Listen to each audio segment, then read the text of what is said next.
Chemical bonding lesson number 8 आपल्या सगळ्यांचं स्वागत. आजचा आपला जो पार्ट आता पुढचा पार्ट जो आहे तो आहे हायब्रिडायझेशन. नवीन थिअरी आहे आता ही. आपण सिग्मा बॉन्ड कसा तयार होतो, पाय बॉन्ड कसा तयार होतो त्याचा विचार याच्या अगोदरच्या लेसन मध्ये केलेला आहे, बरोबर. आता हायब्रिडायझेशन हा नवीन कन्सेप्ट कशासाठी आणला, का आणला, अगोदर याचा विचार करूया आणि मग या इम्पॉर्टंट कन्सेप्ट कडे आपण जाऊया, तो म्हणजे हायब्रिडायझेशन.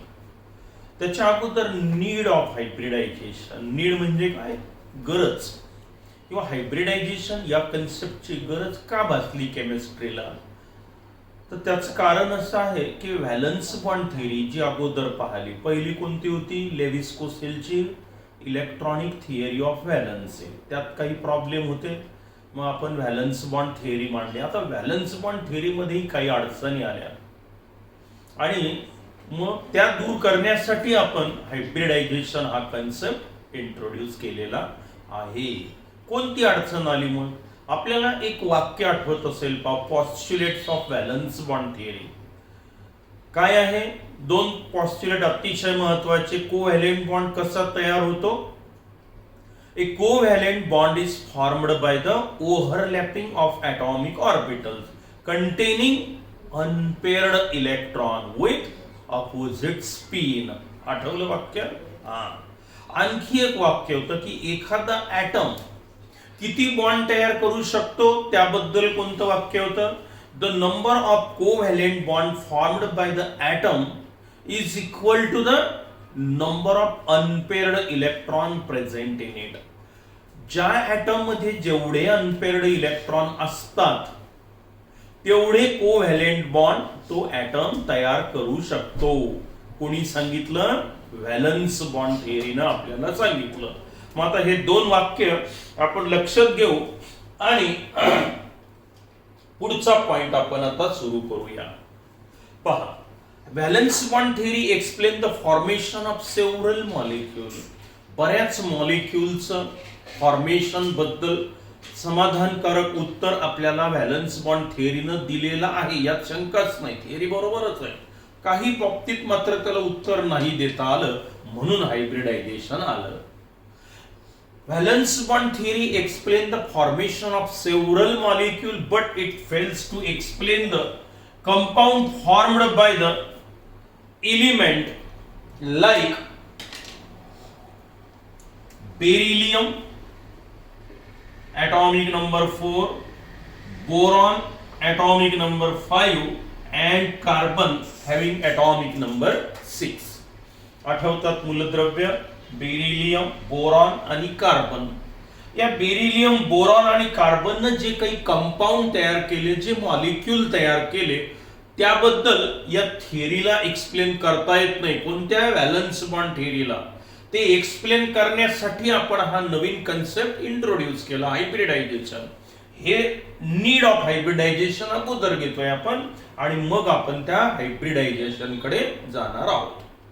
बेरिलियमचं इलेक्ट्रॉनिक कॉन्फिगरेशन काय होईल मग, 1s2 2s2. काही अडचण, s atomic orbital 2 electron, 2s मध्ये 2 electron. बोरॉनचं configuration 1s2 2s2 2px1, बरोबर आहे. हे 2 इलेक्ट्रॉन, हे 2 इलेक्ट्रॉन आणि px py pz म्हटलं तर इथे एक अनपेअर्ड इलेक्ट्रॉन आला. कार्बनचं कॉन्फिगरेशन काय होईल, 1s2 2s2 2px1 2py1 2pz0 लिहा किंवा 2p नाही लिहिलं तरी चालेल, 2pz0. म्हणजेच काय, हे 2 इलेक्ट्रॉन, हे 2 electron, px py pz, px मध्ये 1 py मध्ये 1, बरोबर आहे की नाही. बॉक्स डायग्राम नुसार हे कॉन्फिगरेशन. आता थिअरीनं काय सांगितलं होतं की एखादा ऍटम किती बॉन्ड तयार करू शकतो, त्याच्यामध्ये जेवढे अनपेअर्ड इलेक्ट्रॉन असेल तेवढे. कारण अनपेअर्ड इलेक्ट्रॉन असेल तरच ओव्हरलॅपिंग होईल आणि अनपेअर्ड इलेक्ट्रॉन नसेल तर ओव्हरलॅपिंग होत नाही, रिपल्शन होतं, मॉलिक्यूल तयार होणार नाही, हे सांगितलेलं आहे. मग आता बेरिलियम ऍटम मध्ये एकही अनपेअर्ड इलेक्ट्रॉन नाही आहे का? Beryllium do not contain unpaired electron. It means that it should be zero valent. म्हणजे याची व्हॅलन्सी आणि किती बॉन्ड तयार करायला पाहिजे? 0. कारण त्याच्याकडे अनपेअर्ड इलेक्ट्रॉन नाही. It should be zero valent. Beryllium do not contain unpaired electron, so it should behave like a zero valent. But actually, this beryllium can form the compound beryllium hydride, beryllium fluoride, beryllium chloride. किती bond तयार केले beryllium न? 2. Beryllium hydride म्हणायचं याला.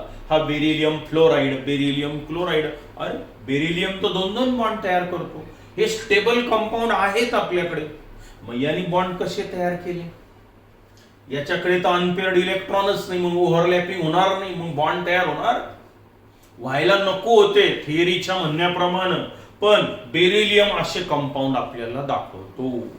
मग हे beryllium हा zero व्हॅलेंट पाहिजे, पण किती व्हॅलेंट झाला? डाय व्हॅलेंट. डाय म्हणजे 2. बेरिलियम इट इज अ डाय व्हॅलेंट. मग डाय व्हॅलेंट म्हणजे काय? मग 2 बॉन्ड तयार कसे काय केले यांनी? आहे की नाही अडचण? हे व्हॅलन्स बॉन्ड थेअरीला उत्तर देता येत नाही. This divalency of beryllium cannot explain on the basis of valence bond theory. याचं उत्तर आपल्याला कोण देणार आहे? मग हे हायब्रिडायझेशन देणार आहे. त्याच्यासाठी शिकायचं आहे. तसंच बोरॉनचं बघा. बोरॉन मध्ये एक अनपेअर्ड इलेक्ट्रॉन आहे. मग बोरॉननी किती बॉन्ड तयार करायला पाहिजेत? एकच. एक अनपेअर्ड इलेक्ट्रॉन ओव्हरलॅपिंग होईल, एक बॉन्ड तयार करायला पाहिजे. मग बोरॉनची व्हॅलन्सी 1 पाहिजे, पण बोरॉन ट्राय फ्लोराइड आहे, बोरॉन ट्राय क्लोराइड पण आहे, जिथे बोरॉननी 3 बॉन्ड तयार केले. It means that it is a trivalent in nature. Tri म्हणजे 3, डाय म्हणजे 2, टेट्रा म्हणजे 4. हे शब्द पण माहित पाहिजे. मोनो म्हणजे 1, डाय म्हणजे 2, ट्राय म्हणजे 3, टेट्रा, पेंटा, हेक्सा म्हणजे असं 1 2 3च आहे आपलं. चालेल. हा ट्राय व्हॅलेंट आहे. मग यांनी 3 बॉन्ड तयार केले. 3 बॉन्ड तयार करायला पाहिजेत का यांनी? व्हॅलन्स बॉन्ड थेअरी नुसार नाही. किती बॉन्ड तयार करायला पाहिजे? एकच. करतो 3 बॉन्ड. मग हे मॉलिक्यूल कसे तयार झाले? याचं उत्तर व्हॅलन्स बॉन्ड थेअरीकडे नाही. Divalency of beryllium, trivalency of boron cannot explain on the basis of valence bond theory. इथे पहा, कार्बनकडे 2 अनपेअर्ड इलेक्ट्रॉन आहे. कार्बनची व्हॅलन्सी 2 पाहिजेत, कारण 2 अनपेअर्ड इलेक्ट्रॉन आहे, 2 बॉन्ड तयार करायला पाहिजे. प्रत्यक्षात CH4 याला मिथेन म्हणतो आपण. CCl4 carbon tetra chloride. कार्बननी तर 4 बॉन्ड तयार केले. म्हणजे कार्बनची व्हॅलन्सी किती झाली? 4. म्हणजे काय? टेट्रा व्हॅलेंट. हा डाय व्हॅलेंट आहे, हा ट्राय व्हॅलेंट आहे, हा टेट्रा व्हॅलेंट आहे. ऍक्च्युअली हा झिरो व्हॅलेंट पाहिजे होता, हा मोनो व्हॅलेंट पाहिजे होता आणि हा डाय व्हॅलेंट पाहिजे होता. कोणानुसार? थिअरीनुसार. पण प्रत्यक्षात beryllium is divalent, boron is trivalent and carbon is tetravalent. Now this divalency of beryllium, trivalency of boron and tetravalency of carbon cannot be explained on the basis of valence bond theory. हे असं का झालं? याचं उत्तर valence bond theory कडे नाही. मग हे असं का झालं? हे टेट्राव्हॅलेंट, हे ट्रायव्हॅलेंट, हे डायव्हॅलेंट, याचं उत्तर आपल्याला हायब्रिडायझेशन कन्सेप्ट देणार आहे. मग आता या पॉइंटला मी काय हेडिंग दिलेलं आहे नोट्स मध्ये? Need of concept of hybridisation. Need म्हणजे गरज, विचारतात परीक्षेत. नीड म्हणजे काय? गरज. Need of concept of hybridisation. अजून काही पॉइंट आहे. काही मॉलिक्युलची जॉमेट्री एक्सप्लेन करता येत नाही. हे सगळे बॉन्ड अँगल सारख्या तीव्रतेचे का आहेत? हे इथले इथले याचं बॉन्ड इक्विव्हॅलन्स म्हणतात त्याला. बॉन्ड स्ट्रेंथ सारखी का आलेली आहे? खरं तर वेगवेगळी पाहिजे होती. असं का झालं? अशा आणखी 1-2 प्रश्नांचं उत्तर या व्हॅलन्स बॉन्ड थेअरीला देता येत नाही. पण हा त्यातला मुख्य प्रश्न होता, तो आपण इथे डिस्कस केला. Bond equivalence, bond strength, geometry of some particular molecule not explain by the valence bond theory, and hence a new concept of hybridization was introduced. आणि म्हणून हायब्रिडायझेशनचा नवीन कन्सेप्ट आता आपल्याला शिकून घ्यायचा आहे. ठीक आहे. आता काय आहे हायब्रिडायझेशन, आणि या प्रश्नांची उत्तरं देणार आहे. हे जे मॉलिक्यूल आपण का तयार झाले त्याचं उत्तर कोण देणार? हायब्रिडायझेशन देणार आहे आपल्याला. काय आहे हायब्रिडायझेशन? बघा, डेफिनेशन सांगतो अगोदर. पहिल्या वेळेस समजणार नाही, पण जसं जसं मी एक्सप्लेन करत जाईल हळूहळू लक्षात येईल. डेफिनेशन ती पण पाठ होऊन जाईल. डेफिनेशन आहे याची, it is the mixing and recasting of valency atomic orbitals of the same atom to produce equal number of equivalent energy hybrid orbitals with maximum symmetry in space called as a hybridization. नाही समजत पहिल्याच एकदा ऐकल्यानंतर की नेमकं काय आहे hybridisation. आता बघा याचा शब्दशः अर्थ काय होतो ते आपण पाहूया. It is the mixing and recasting. Mixing एकमेकात मिक्स होणे, रिकास्टिंग म्हणजे नव्यानं तयार होणे. It is the mixing and recasting, एकमेकात मिक्स होऊन नव्यानं तयार होणे. काय? atomic orbital of the same atom in the valency shell, valency orbitals. Valency orbitals are mixed together. Valency shell म्हणजे कोणती शेल? Outer shell. मग आउटर शेल मधले जे atomic orbitals आहेत ते एकमेकात मिक्स होतात आणि नव्यानं ऑर्बिटल तयार करतात, सारख्या एनर्जीचे असतात. कोण? तयार झालेले. पुन्हा पहा एकदा. It is the mixing and recasting of valency atomic orbital of the same atom. एकाच ॲटम मधले व्हॅलन्सी ॲटॉमिक ऑर्बिटल एकमेकात मिक्स होतात आणि त्याच्यापासून नवीन ऑर्बिटल तयार करतात. बरोबर आहे. कोण किती तयार होतात? Equal number of. जेवढे मिक्स झाले, समजा 4 मिक्स झाले व्हॅलन्सी ॲटॉमिक ऑर्बिटल तर 4 तयार होतील. 3 मिक्स झाले तर 3 तयार होतील. 2 मिक्स झाले तर 2 तयार होतील. 6 मिक्स झाले तर 6ही तयार होतात. आपल्याला चौघांचाच विचार करायचा इथे. मग व्हॅलन्सी ॲटॉमिक ऑर्बिटल मधले ॲटॉमिक ऑर्बिटल एकमेकात मिक्स होतात, नवीन ऑर्बिटल देतात हॅव्हिंग इक्वल एनर्जी. आणि जे आता तयार झाले त्यांची एनर्जी कशी असते? सारखी असते. म्हटलं आपण equivalent amount of energy and maximum symmetry in space. हा काय प्रकार आहे तेही सांगतो. पुन्हा एकदा डेफिनेशन पहा काय आहे. It is the mixing and recasting of valency atomic orbitals of the same atom to produce equal number of equivalent energy hybrid orbital with maximum symmetry in space called as a hybridization. अजूनही समजली नसेल व्याख्या, पण आता मी त्याचे प्रकार जेव्हा सांगणार आहे तेव्हा तुम्हाला कळेल. समजा एका ॲटम मध्ये आता हे एस ॲटॉमिक ऑर्बिटल आपल्याला माहिती आहे स्पेरिकली सिमेट्रिकल असतं. बरोबर आहे. समजा मी याला हे 2s म्हटलं, चालेल. त्यानंतर याच ॲटम मधलं हे 2px ॲटॉमिक ऑर्बिटल आहे डम्बेल शेप. हे 2py ॲटॉमिक ऑर्बिटल आहे आणि याला परपेंडिक्युलर म्हणजे 2pz ॲटॉमिक ऑर्बिटल. बरोबर आहे. हे 2px, हे 2py आणि हे 2pz. बघा बरं किती ऑर्बिटल झाले एकूण? 4. कोणते कोणते? एक 2s आणि 3 p आहेत, px py pz. मग 4 ॲटॉमिक ऑर्बिटल एकाच ॲटम मधले एकमेकात मिक्स होतात. हे आता हे मिक्सिंग झाले याचं, आणि मिक्सिंग झाल्यावर हायब्रिड ऑर्बिटल तयार होतात. हे प्युअर ऑर्बिटल आहे. आता 4 मिक्स झाले, 4 सारख्या एनर्जीचे हायब्रिड ऑर्बिटल तयार होतील 4, आणि याचा आकार बदलतो. आता हायब्रिड ऑर्बिटलचा हा असा होतो. बघा आता हे 4 भाग घेतला, 4 तयार झाले. यांची एनर्जी जवळपास सारखी असते, पण यांची एनर्जी चौघांची पण आता सारखीच आहे. 4 हायब्रिड ऑर्बिटल्स आता इथे तयार झाले. ही 4 संख्या आहे. बरोबर आहे. आता काय म्हटलं आपण, these hybrid atomic orbital repels each other. हे हायब्रिड ऑर्बिटल एकमेकाला रिपेल करतात. मग रिपल्शनमुळे काय होतं, हे इथे बांधलेलं आहे थोडक्यात, इथं न्यूक्लियस आहे. मग रिपल्शनमुळे काय होतं की त्यांना एक विशिष्ट प्रकारची जॉमेट्री येते. मग एकमेकापासून ते दूर लोटल्यामुळे काय होतं की हे चार ऑर्बिटल जे आहेत हे अशी जी जॉमेट्री तयार होते याला टेट्राहायड्रल जॉमेट्री असं म्हणतात. बघा आता काय प्रकार झाला हा, पहा हे हायब्रिड ऑर्बिटल तयार झाले. आता याला काय म्हणायचं, हे झालं हायब्रिड ऑर्बिटल्स. हे चार होते, हे बघा चार एकमेकापासून दूर गेले, मॅक्झिमम सिमेट्री. आता सिमेट्री तयार झाली बघा. ही आकृती जर जोडली तर या आकृतीला कोणती भौमितिक रचना म्हणतात, टेट्राहायड्रल जॉमेट्री म्हणतात. आता पहा हायब्रिडायझेशन म्हणजे काय, एकाच ऍटम मधले व्हॅलन्सी ऑर्बिटल, समजा दुसरी शेल आहे 2s 2px 2py 2pz, बरोबर आहे. दुसऱ्याच शेल मधले चार ऍटॉमिक ऑर्बिटल मिक्स झाले, चार हायब्रिड ऑर्बिटल सारख्या एनर्जीचे दिले, ज्यांना डेफिनेट जॉमेट्री आहे, मॅक्झिमम सिमेट्री आलेली आहे.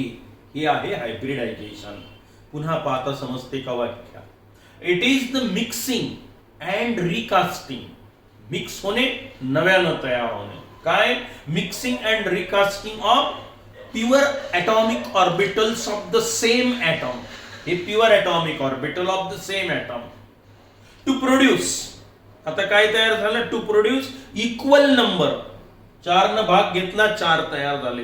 To produce equal number of equivalent energy hybrid orbitals having maximum symmetry in space. Maximum separation, maximum symmetry काही म्हटलं तरी चालेल किंवा ते नाही लिहिलं तरी चालेल, फक्त एवढंच लिहायचं, it is the mixing and recasting of valency atomic orbital of the same atom to produce equal number of equivalent energy hybrid orbitals called as a hybridization. हा पुढचा प्रकार आहे. ओरिएंटेशन वगैरे झालं किंवा ते विखुरल्या गेले, दूर दूर गेले, पण हायब्रिडायझेशन मध्ये एवढं जरी सांगितलं तरी चालतं. काय, it is the mixing and recasting of valency atomic orbital. 2s and 5p असं नाही होणार मिक्स, valency atomic orbital of the same atom to produce equal number of equivalent energy hybrid orbital with definite orientation किंवा with maximum symmetry in space किंवा definite orientation in space called as a hybridization. आता पहा, एक S आणि 3p, मग अशा हायब्रिडायझेशनला आपण म्हणूया sp3 हायब्रिडायझेशन. पहिला प्रकार sp3, 3 डोक्यावर लिहिले मी. एक s ॲटॉमिक ऑर्बिटल हे आहे एक s आणि 3p ॲटॉमिक ऑर्बिटल आहे. कोणते कोणते, 2px 2py 2pz. मग यामध्ये हे चार ॲटॉमिक ऑर्बिटल मिक्स झाले. sp3 हायब्रिडायझेशन म्हणजे काय, मग it is the mixing and recasting of 1s and 3p atomic orbital to produce 4 equivalent energy hybrid orbital having tetrahedral geometry. ही जॉमेट्री टेट्राहायड्रल आहे. आपले रूम आहे की चौकोनी रूम आहे असं समजा, मध्यभागी इथं अल्टरनेट कॉर्नर जोडायचा, एक तो कोपरा, एक हा कोपरा, एक हा कोपरा आणि तो कोपरा, त्याला म्हटलं जातं टेट्राहायड्रल जॉमेट्री. ही काहीशी अशी असते. थोडक्यात चार हायब्रिड ऑर्बिटल आहेत की नाही, आता हे असं समजा, हे चार आहे, चार. आता हे एकमेकापासून दूर जाते कारण रिपेल करतात, म्हणजे दूर गेले तर हे असं तयार होईल, नाही का, हे असं कोंबडीच्या पायासारखं नाही.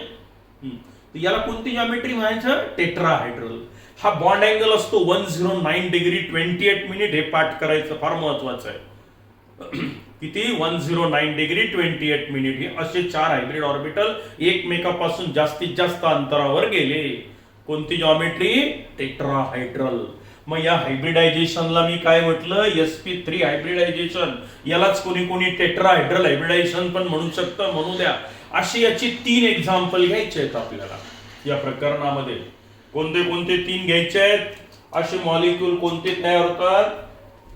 एक आहे मिथेन मॉलिक्यूल, अमोनिया मॉलिक्यूल आणि वॉटर मॉलिक्यूल. हे तिन्ही मॉलिक्यूल कोणत्या हायब्रिडायझेशननी तयार होतात म्हटलं आपण sp3 हायब्रिडायझेशन. मग हा झाला पहिला प्रकार sp3 हायब्रिडायझेशन. कधी कधी काही ऍटम मध्ये काय होतं की एक s आणि 2 p ऍटॉमिक ऑर्बिटल एकमेकांमध्ये मिक्स होतात. म्हणजे किती मिक्स झाले 3, एक s आणि 2 p. मग 3 मिक्स झाले तर 3च तयार होतील. म्हणजे काय होईल एक 2s घेतलं प्लस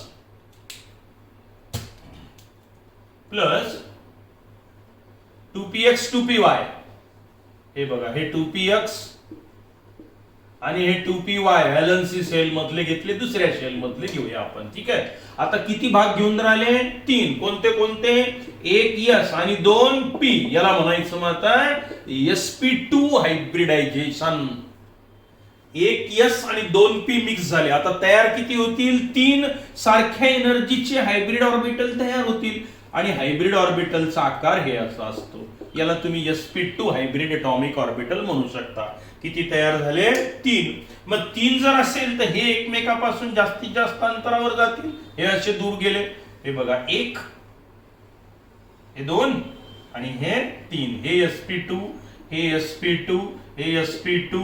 हे जर जोडलं तर त्रिकोण तयार होईल की नाही. याला ट्रायगोनल हायब्रिडायझेशन म्हणायचं. किंवा त्या अगोदरचं टेट्राहायड्रल इथे त्रिकोण तयार होतो. इथला बॉन्ड अँगल असतो 120, 120 चा हा अँगल असेल. यांच्यामधलं अंतर कितीचा अँगल राहील तो 120 डिग्री. मग याला म्हणायचं sp2 हायब्रिडायझेशन. एक s आणि 2 p ऍटॉमिक ऑर्बिटल एकाच ऍटम मधले एकमेकात मिक्स झाले. त्यांनी 3 हायब्रिड ऑर्बिटल दिले ज्याला विशिष्ट जॉमेट्री आली. याला म्हणायचं हायब्रिडायझेशन. मग sp3 हे कोणतं आता sp2 आणि आता एक sp हायब्रिडायझेशन आहे. या sp2 चे 2 एक्झाम्पल घ्यायचे आहेत आपल्याला. फॉर्मेशन ऑफ बोरॉन ट्रायफ्लोराइड आणि हा CH2 डबल बॉन्ड CH2 याला इथिलीन म्हणतात. घ्यायचं आहे. ऑर्गॅनिक सुरू करायचं आहे लवकरच आपल्याला. हा इथिलीन मॉलिक्यूल आहे.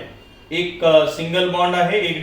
एक सिंगल बॉन्ड म्हणजे एक सिग्मा बॉन्ड, दुसरा पाय बॉन्ड असतो कार्बन कार्बन मध्ये. तर हे दोन्ही मॉलिक्यूल कोणत्या हायब्रिडायझेशनने तयार होतात sp2 हायब्रिडायझेशनने. आणि आता आणखी एक हायब्रिडायझेशन शिकायचं आहे ज्याला sp हायब्रिडायझेशन म्हणतात. मग sp म्हणजे काय आता एक s आणि एक p असे 2 ऍटॉमिक ऑर्बिटल मिक्स होतील आणि 2 तयार होतील. मग हे आणि हे 2px व्हॅलन्सी सेल मधले बरोबर आहे. मग आता एक s एक p याला म्हणायचं sp हायब्रिडायझेशन. मग आता 2 तयार झाले. मग 2 एकमेकापासून जास्तीत जास्त अंतरावर जातील. हे झाले. म्हणजे हा बॉन्ड अँगल किती होईल आता 180 डिग्री. हे sp आणि हे sp 2 तयार झाले. इक्वल हे दोन्ही सारख्या एनर्जीचे असतात. Equivalent energy, equal number of equivalent energy. जेवढ्यांनी भाग घेतला तेवढेच तयार झाले. बघा sp3 मध्ये एक s 3 p 4 नी भाग घेतला 4 तयार झाले. टेट्राहायड्रल जॉमेट्री आली. sp2 मध्ये एक s 2 p तिघांनी भाग घेतला 3 तयार झाले. ट्रायगोनल जॉमेट्री आली. म्हणजे हे असे त्रिकोण तयार झाला असेल. हे 3 हायब्रिड ऑर्बिटल असे राहतील नाही का. त्रिकोण तयार होईल. आणि जेव्हा एक s आणि एक p दोनच ऍटॉमिक ऑर्बिटल मिक्स होतील त्याच्यापासून 2 तयार होतील आणि हे 2 एकमेकापासून जास्तीत जास्त अंतरावर गेले. किती बॉन्ड अँगल झाला हा 180 चा. मग आता पहा बर हायब्रिडायझेशनची डेफिनेशन समजते का तुम्हाला. याचे 2 एक्झाम्पल घ्यायचे. sp चे आपल्याला बेरिलियम फ्लोराइड आणि CH triple bond CH acetylene म्हणतात याला. ऍसिटिलीन मॉलिक्यूल ऑर्गॅनिक कंपाऊंड आहे. शिकायचं आहे अजून. तर हे असे 2 एक्झाम्पल मला कशाचे घ्यायचे आहेत sp हायब्रिडायझेशनचे घ्यायचे. अशी एकूण 7 एक्झाम्पल घेणार आहोत आपण. तेव्हा हे प्रकरण संपेल. बरोबर आहे. महत्वाचा पार्ट आहे. ज्याला हायब्रिडायझेशन समजलं त्याला खूप साऱ्या मॉलिक्यूलची उत्तरं देता येतात पुढे चालून. बरेचसे मॉलिक्यूल सगळे हायब्रिडायझेशनच तयार होतात. याच्या व्यतिरिक्तही हायब्रिडायझेशन आहे. sp3 d2 आहे, d2 sp3 आहे, dsp2 आहे, dsp3 आहे. तर असे तर त्याची गरज नाही की 12वीत येतील. आज मात्र आपल्याला 3 प्रकारचे हायब्रिडायझेशन समजले किंवा माहित झाले. sp3, sp2 आणि sp हायब्रिडायझेशन. मग आता डेफिनेशन एकदा पुन्हा रिपीट करू आपण आणि